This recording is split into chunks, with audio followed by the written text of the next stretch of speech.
And thankfully, Mr. Cudjoe is with us. So, Mr. Cudjoe, you've been looking at the manifestos. It was recently launched. Let me ask if they blew your mind this time, or it's still the same old story?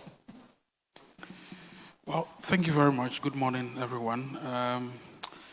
Let me just start off, take off from the anti-corruption conversation.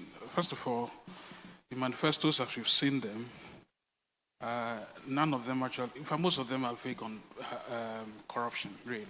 The manifestos, none of the manifestos critically address the drivers of corruption in Ghana, and that's sad. The parties mostly focus on building systems instead of addressing the process that lead to corruption. None of the manifestos target reforming the excessive control of the executive over the public procurement system. And indeed, the last one, none of the manifestos touch on leveraging the Office of Special Prosecutor to deepen the fight against corruption. Maybe there's a good reason for that, right? The Office of Special Prosecutor has recently said that is, what did he even say in Chi? I don't understand that, but essentially saying that he's done his best, whatever happens. It tells you that, look, if you want to fight corruption, we did an article, I think, January 2017, and said, look, fighting corruption and waste starts from the presidency. And the reason was simple. All these big procurement projects you hear about, SML, Kelny GVG, and I'll tell you a funny story about Kelny GVG. It was actually a deputy minister in this administration who called me at midnight and said, listen, Franklin, there's this contract between the finance minister and the communications minister. Cabinet even doesn't really know the details, but it's going to pass. So get it. And I got it at midnight, and we got to work. That's how come we got to know about Kelny GVG. The process was shambolic. The entire procurement process was an aberration, really. And I thought that one of the things that I really suspected from my good friend Ursula and then Ken, and they rammed through this whole thing as we speak. Kelny GVG was supposed to do what? Catch telecom thieves, essentially telecom revenue thieves. The idea was that telecommunication companies were stealing revenues. So there was a need to monitor them. That contract was for $176 million. As we speak, we've been paying $1.5 million every month since 2018. You've not seen a single report of how many telecom thieves have been caught, how much money had been saved to the state, and why we should continue paying that reclusive entity, private sector actor, $1.5 million every month. Right? Talk about SML. I mean, SML is another matter. I mean, I just don't understand. Now, there's a new form of corruption, really. We call it the state capture through private sector actors. Of course, Kelny GVG is one of them, and then, of course, SML is also one of them. But there's some sort of justification, to borrow my colleague Bryce Simmons' term, that we are enchanted because the processes or the project that these things go to support seem to be overly good. So the national ID card is a wonderful project. Why would you want to question why you are receiving cards for free? What's the point? I mean, if India did it for less than $1, or 600 million people have been put onto the national ID card, why are we paying so much for the national ID card? That's the question we asked. Now, take it from me. I was one of those who actually supported through being a member of the Danish Business Sounding Board, Private Sector Board. We actually somehow blessed that project when, through Danida, some part of the money that went to my good friend Moses Badin. Moses is a good friend, yes, but I still have to ask the questions. How are we procuring these cards at this amount? So, multi-million-dollar project, set up all these parastatals across the country. You can't fight that, right? Why are you fighting something like a national ID card? Some of these apps that are being launched, the Vice President is a beautiful gentleman. But when I talk to him, I see someone who is interested in making sure that the right things are done. It's probably not concerned about the other side of those who are actually benefiting and laughing all the way to the bank.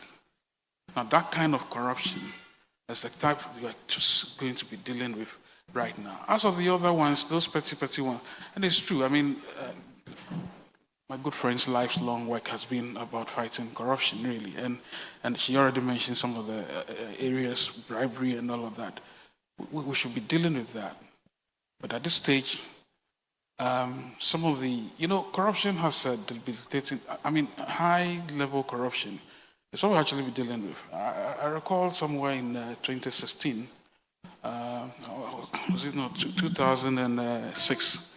I was in London and having a conversation about these issues that corruption on the continent corruption cost the continent almost 25% of its GDP, right? At the time, that was $149 billion of the continent's GDP. There was this guy from Christian Aid who was fighting me that why am I against government getting more aid? And I said, listen, and then he gave a statistic. He said, well, did I know that hunger, malnutrition kills a child in Africa every 3 seconds? Well, I had done the calculation of grand corruption cost per second, and it was $4,900 per second.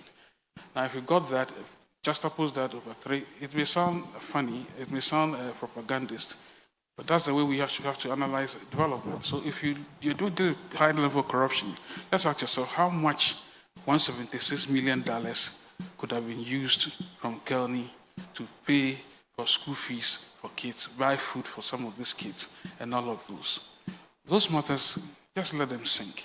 We are not against private actors making money, but just do it right.